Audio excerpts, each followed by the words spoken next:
नमस्कार, स्वागत है आपका 4 टीवी न्यूज पर। मैं हूं आपके साथ जोय सिंह। बुलेटिन की शुरुआत करते हैं दिल्ली एनसीआर की खबरों के साथ। दिल्ली में सत्ता परिवर्तन के बाद बड़ा प्रशासनिक फेरबदल। आईएएस मधु रानी तेवतिया बनी सीएम रेखा गुप्ता की सचिव। तो ये जानकारी आपको दिल्ली से सामने आ रही है, जहां बता दें दिल्ली वक्फ बोर्ड के सीईओ के पद पर पूर्ण रूप से कार्यभार संभालेंगे और 2007 बैच के आईएएस अधिकारी अजीमुल हक कार्यों का ऐलान किया गया है, उनके भी कार्यों का, और अब वो इस पद की जिम्मेदारी संभालेंगे। दिल्ली वक्फ बोर्ड के सीईओ बने अजीमुल हक और इसी के साथ आईएएस मधु रानी तेवतिया सीएम रेखा गुप्ता की सचिव बनाई गई है। तो ये जानकारी आपको बताते चले, जो जानकारी दिल्ली से सामने आ रही है। दिल्ली वक्फ बोर्ड के सीईओ के पद पर भी पूरी तरह से अब फैसला हो गया है। दिल्ली में सत्ता परिवर्तन के बाद बड़ा प्रशासनिक फेरबदल होता हुआ नजर आ रहा है। आईएएस मधु रानी तेवतिया सीएम रेखा गुप्ता की सचिव बनाई गई है। दिल्ली वक्फ बोर्ड के सीईओ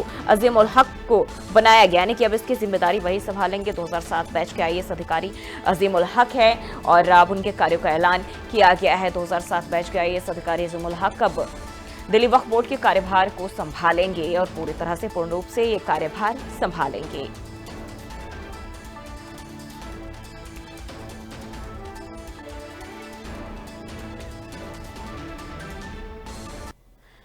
बढ़ते हैं आगे। सदन में पेश होगी स्वास्थ्य सेवाओं से जुड़ी कैग रिपोर्ट। सदन में स्वास्थ्य सेवाओं से जुड़ी कैग रिपोर्ट पेश करेंगे सीएम रेखा गुप्ता। इससे पहले सदन में शराब नीति पर रिपोर्ट भी पेश की गई थी, जिसे लेकर सदन में मौजूदा विपक्ष ने हंगामा किया था। सियासी हंगामा जमकर देखने को मिला था और एक बार फिर एक एक करके सीएजी रिपोर्ट की तमाम जो रिपोर्ट है वो सदन में पेश किए जा रहे हैं और आज एक बार फिर से स्वास्थ्य सेवाओं से जुड़ी कैग रिपोर्ट पेश होने जा रही है। दिल्ली विधानसभा से जुड़ी ये जानकारी आपको बताते चले। सदन में स्वास्थ्य सेवाओं से जुड़ी रिपोर्ट सीएम रेखा गुप्ता पेश करेंगे और इसके पहले सदन में शराब नीति पर रिपोर्ट पेश की गई थी, जिस पर काफी जमकर हंगामा भी देखने को मिला था और एक बार फिर से सत्र के हंगामेदार रहने की संभावना।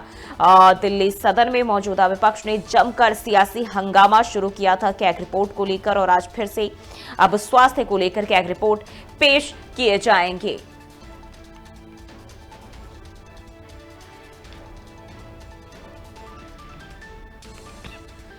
तो ये खबर दिल्ली से सामने आ रही है, जहां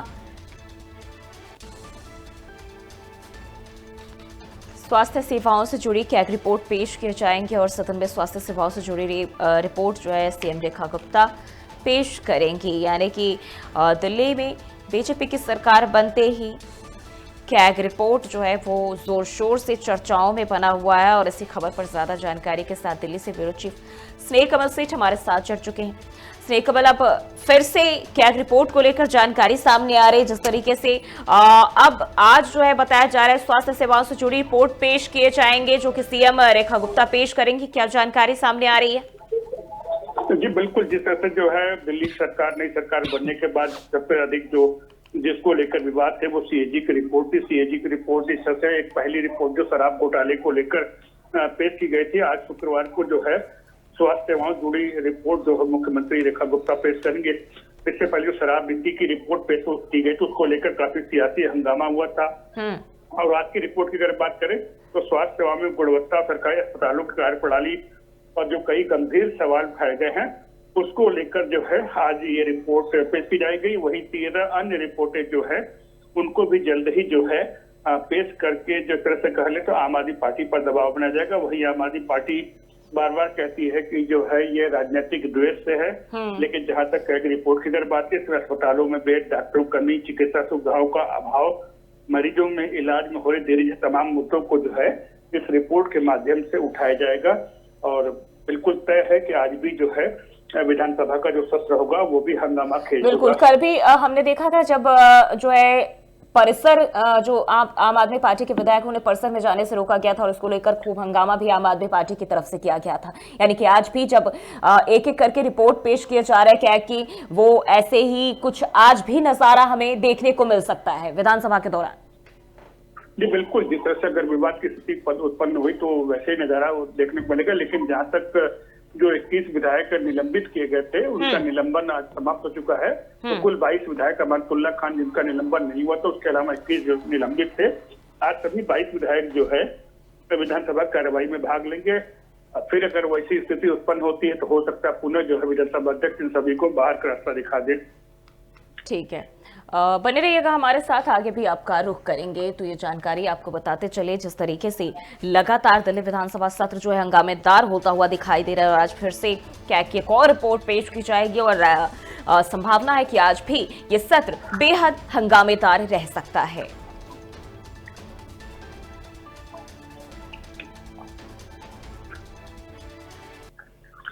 और दिल्ली से एक और जानकारी सामने आ रही है। ओबीसी मोर्चा के राष्ट्रीय अध्यक्ष लक्ष्मण का बयान सामने आया। क्षेत्रीय विपक्षी दल के पास कोई मुद्दा नहीं है, प्रांतीय मुद्दे को लेकर केंद्र सरकार को घेरते हैं, तो ये बयान उन्होंने दिया है। और बीजेपी के वरिष्ठ राज्यसभा सांसद और ओबीसी मोर्चा के राष्ट्रीय अध्यक्ष के लक्ष्मण ने कहा है कि क्षेत्रीय विपक्षी दल तमिलनाडु के डीएमके और तेलंगाना के पीआरएस के पास कोई भी मुद्दा नहीं है, इसलिए बार बार प्रांतीय मुद्दे उठाकर केंद्र की मोदी सरकार को घेरने की कोशिश करते हैं। और उन्होंने कहा कि पीएम मोदी ने 10 साल से अधिक समय से विकास और गरीब कल्याण की योजनाओं के माध्यम से बिना भ्रष्टाचार के शासन चला रहे हैं और ये सहन नहीं होता। और इसलिए कभी धर्म के नाम पर, कभी जाति के नाम पर, तो कभी भाषा के नाम पर जनता को गुमराह करते रहते हैं। और अब नया मुद्दा निकाल लिया है कि परिसीमन से दक्षिणी राज्यों को नुकसान हो जाएगा, लेकिन प्रधानमंत्री नरेंद्र मोदी और गृह मंत्री अमित शाह ने साफ तौर पर बताया कि परिसीमन से कोई भी लोकसभा सीट कम नहीं होगी।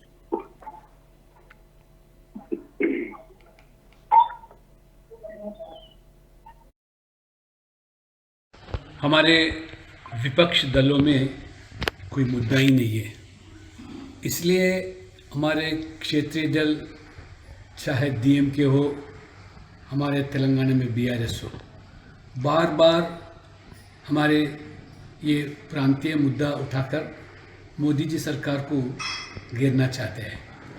मोदी जी ने लगभग 10 साल से ऊपर, अभी 11वां साल हो गया, विकास और गरीब कल्याण योजना के माध्यम से बिना कोई भ्रष्टाचार का आज जो शासन जो चलाया जा रहा है ये सहन नहीं पा रहे। कभी जाति के नाम पर या धर्म के नाम पर, भाषा के नाम पर लोगों को गुमराह करना चाहते हैं। हमारे विपक्ष दलों में कोई मुद्दा ही नहीं है। और पीएम मोदी की अमेरिका यात्रा पर अमेरिकी राष्ट्रपति डोनाल्ड ट्रंप द्वारा पीएम मोदी और भारत को कमतर आंकड़े को लेकर जो है विपक्ष ने निशाना साधा। कांग्रेस के वरिष्ठ नेता और पूर्व आईपीएस अधिकारी डॉक्टर अजय कुमार ने कहा कि हमने देखा है कि फ्रांस के राष्ट्रपति इमैनुअल मैक्रों ट्रंप को बातचीत में टोकते हुए यह बताते हैं कि आप गलत बोल रहे हैं, लेकिन प्रधानमंत्री मोदी के सामने ट्रंप भारत की बुराई करते हैं। भारत को टैरिफ जो है और वायलेटर बताते रहे, तब नरेंद्र मोदी खामोश रहे। नरेंद्र मोदी ने साफ तौर पर इसका विरोध नहीं किया और मोदी ने डोनाल्ड ट्रंप को अपना बेस्ट फ्रेंड बताते, जो लगातार भारत को अपमानित करने का प्रयास करते हैं। भाजपा के लोग नरेंद्र मोदी को विश्वगुरु बताते नहीं थकते, लेकिन जब पीएम मोदी अमेरिका के दौरे पर गए तो इस दौरान जो है उनका रवैया देखने को मिला और ट्रंप मोदी को रिसीव करने तक नहीं आए। साथ ही उन्होंने कहा कि प्रधानमंत्री नरेंद्र मोदी जैसे ही अमेरिका दौरे से वापस आए, वैसे ही अमेरिका की तरफ से घोषणा की गई कि पाकिस्तान को करीब 3000 करोड़ रुपए F-16 की मेंटेनेंस के लिए दिए जा रहे हैं, लेकिन हमारे विदेश मंत्रालय ने इस पर कोई जवाब नहीं दिया। अमेरिका और पाकिस्तान की डील की F-16 फाइटर जेट्स का इस्तेमाल सिर्फ आतंकवाद के खिलाफ करना है।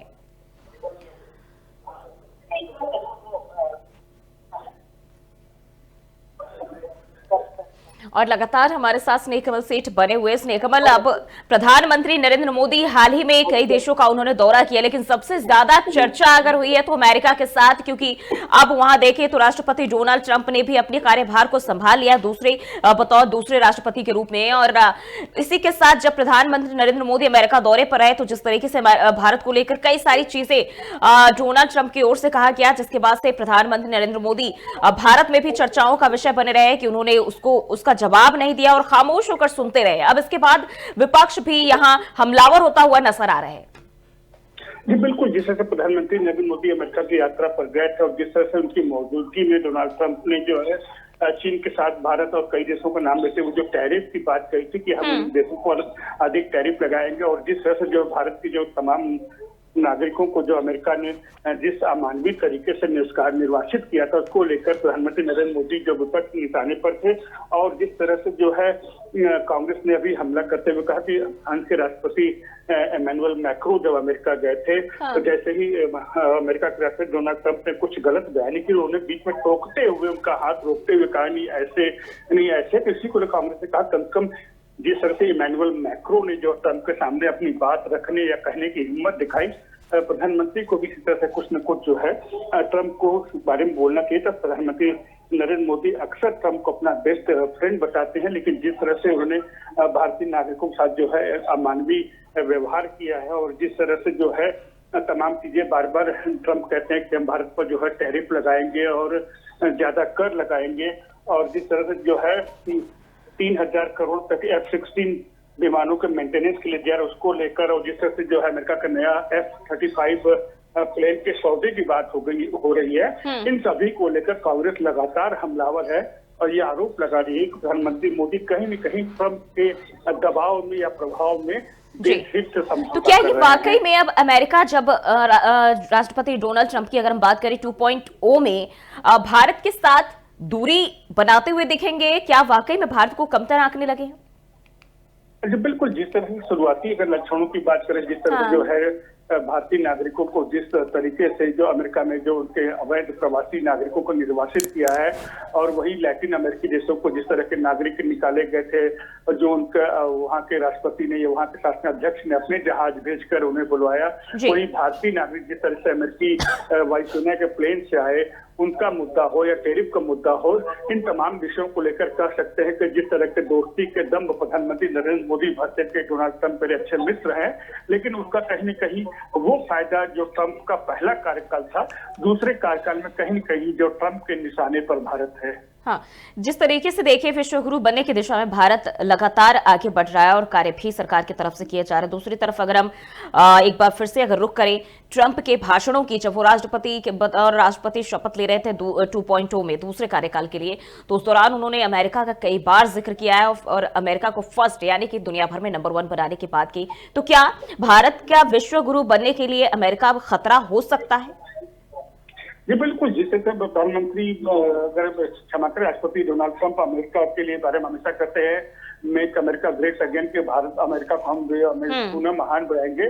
उसी क्रम में भारत के प्रधानमंत्री ने भी कहा था कि जो भारत में विश्व गुरु बनेगा, लेकिन जिस तरह के जो विवाद टैरिफ को लेकर है और जिस तरह के विवाद जो है रक्षा सौदों को लेकर हो रहे हैं या फिर अप्रवासी भारतीयों को मुद्दा कहें, तो कहीं न कहीं भारत और अमेरिका के आपसी हित जो है आड़े आ रहे हैं। इसको लेकर आगे चल के विवाद की संभावनाएं भी बनती नजर आ रही है। इसी के साथ ये भी कहा जा रहा है कि अब जो अमेरिका है, डोनाल्ड ट्रंप है, वो कहीं ना कहीं जो भारत का दुश्मन देश कहा जाता है, हालांकि दुश्मन भारत किसी को नहीं कहता, लेकिन फिर भी भारत के साथ जो संबंध है वो सही नहीं है चीन के, उसके साथ ही पाकिस्तान के, लेकिन अमेरिका का रुख कहीं ना कहीं उनके प्रति थोड़ी रुख में नरमी देखने को मिल रही है।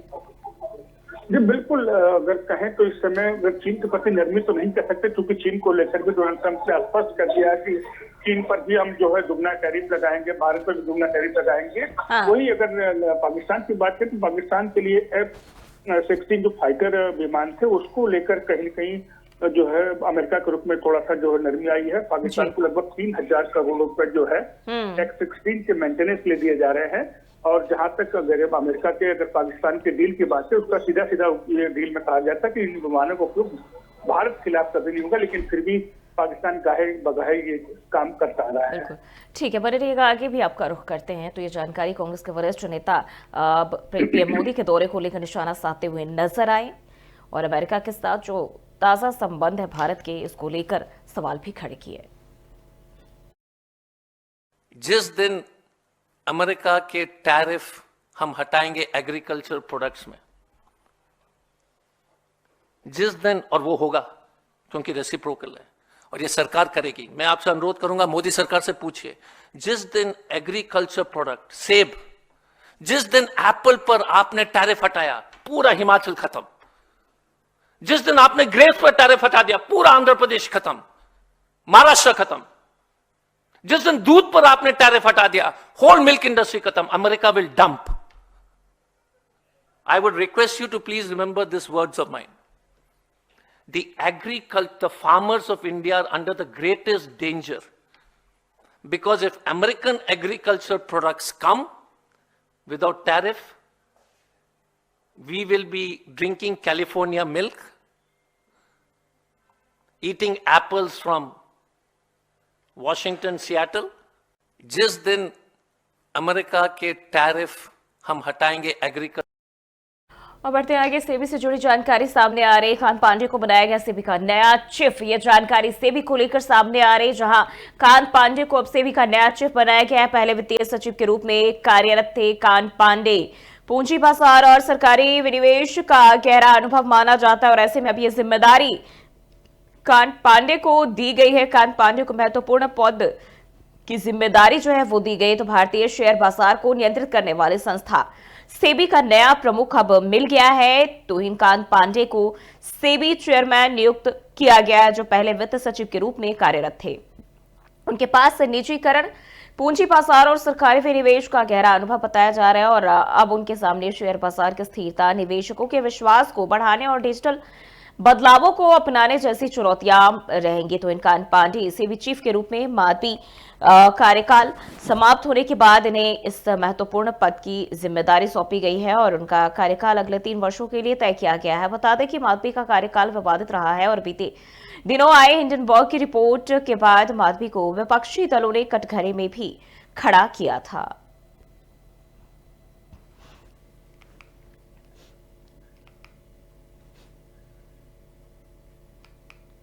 बढ़ते हैं आगे, दिल्ली के सीएम रेखा गुप्ता ने गुरुवार सुबह अपने आवास पर लोगों से मुलाकात की और उनका अभिवादन किया गया, जबकि उनके शुभचिंतक उनकी नई भूमिका के लिए बधाई देने के लिए एकत्र हुए नजर आए। दिल्ली विधानसभा के उपाध्यक्ष पद के लिए भाजपा विधायक मोहन सिंह बिष्ट के नाम का प्रस्ताव करने की तैयारी भी इस दौरान किए गए।